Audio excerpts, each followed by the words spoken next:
Welcome to Pindar Poetry. We hope you learned something new. You start by preparing the essentials. Update iTunes or Mac OS so the computer recognizes the iPad. Once done, plug the iPad into the computer with an original or certified cable to avoid connection drops. Make sure the computer has at least 5 GB free so restore files fit, and keep your Apple ID password handy in case activation lock appears. You want a stable USB port. Avoid hubs. Now put the iPad into recovery mode so the computer can see the restore option. You need to trigger recovery mode precisely. For Face ID iPads, press and release volume up, then volume down, then hold top until the recovery screen shows. For home button models, hold home and top together.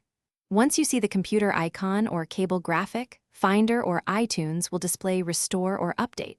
Choose Restore to wipe and reinstall iPad OS. Choose Update only if you want to keep data and it works. If the process stalls, let it run for up to 15 minutes before retrying.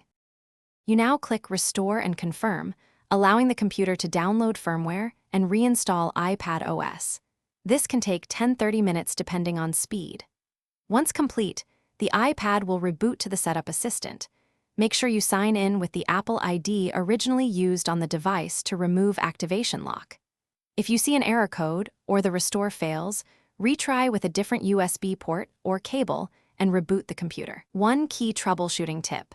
If error persists, try recovery mode again and use another known good computer. Thanks for watching. Consider subscribing if we helped you.